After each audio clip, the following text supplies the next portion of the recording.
नमस्कार, SBN मराठीमध्ये पुन्हा एकदा आपलं सहर्ष स्वागत आहे. आता ज्या पुलावरती मी उभा आहे त्या पुलाच्या पुढच्या बाजूला, समोरच्या बाजूला माधवनगर आहे आणि मागच्या बाजूला बायपास रोड आहे, चिंतामणी नगर आहे. ह्याला जोडण्यासाठी PWDने एक रस्ता वजा पूल बनवला आहे. आणि या पुलावरती जर तुम्ही आला, सध्याच्या परिस्थितीमध्ये पुलाची चाळण झालेली आहे, पुलांवरती खड्ड्यांचं साम्राज्य बनलेलं आहे. सांगलीकर नागरिक प्रश्न विचारत आहे, एवढे कोट्यवधी रुपये खर्चून जर पुलाची चाळण होत असतील तर पैसा गेला कुठं? त्या फक्त टक्केवारीमध्येच पैसा गेलाय काय? किती टक्केमध्ये हे काम झालं? महानगरपालिकेच्या आणि PWDच्या अधिकाऱ्यांना माझं म्हणणं आहे, जो हा तुम्ही पूल बनवला आहे, ह्या पुलावरती रात्रीच्या वेळेला येण्या जाण्यासाठी जे स्ट्रीट लाईट बसवले जातात, पुलावरती एक सुद्धा स्ट्रीट लाईट नाही आहे. रात्री काळोखाचं साम्राज्य झालं, इथं अंधार पडतो रात्री. आणि जो डिवायडर बनवला आहे, त्या डिवायडरमध्ये जर तुम्ही बघितला तर सर्वत्र नुसता काय म्हणते त्याला, झाडं झुडपं आलेले आहेत. कोणत्याच प्रकारची याचा मेंटेनन्स नाही, पुलाचा काहीच मेंटेनन्स यांनी केलेला नाही.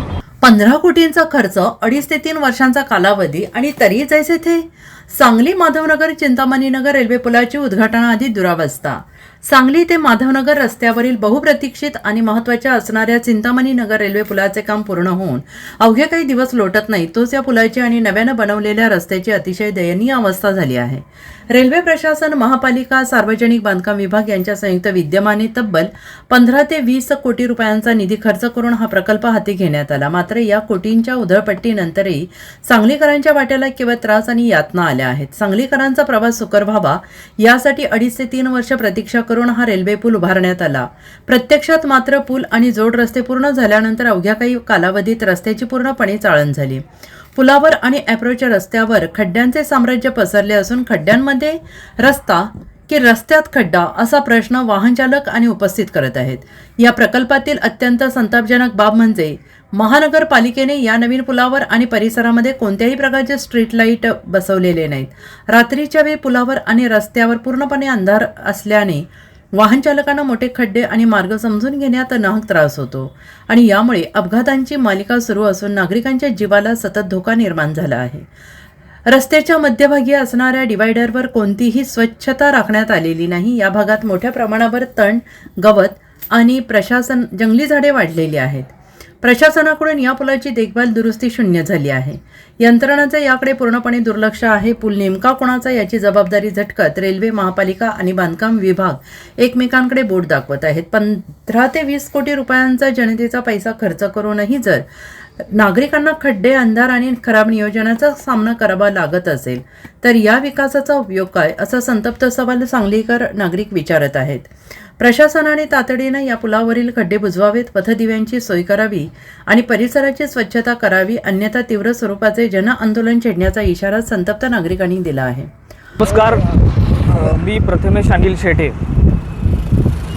वॉर्ड क्रमांक 10 मधील चिंतामणी नगर आणि बायपास याला जोडणारा ब्रिज आहे. आपण आता ब्रिजवरती उभे आहोत. या पुलावरती रात्रीच्या वेळेला एकही स्ट्रीट लाईट नाही आहे. स्ट्रीट लाईट अजूनही बसवलेले नाहीत. या स्ट्रीट लाईटचा नसल्याचा दुष्परिणाम असा होतोय की गाड्या एकमेकांना धडकत आहेत.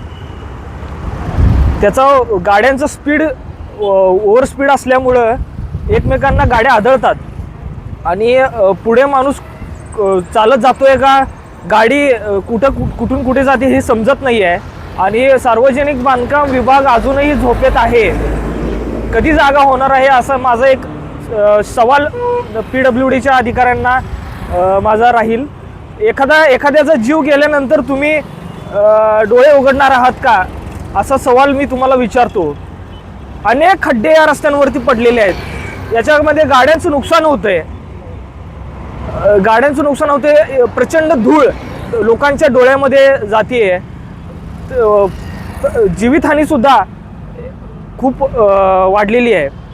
आणि त्वरित हे जर खड्डे भरले नाहीत तर आम्ही प्रभाग 10 मधील सर्व लोकांना घेऊन या मिरज PWDच्या कार्यालयासमोर आंदोलन केल्याशिवाय शांत राहणार नाही. या ठिकाणी माझा इशारा आहे. Bureau report, SBN Marathi, Sangli.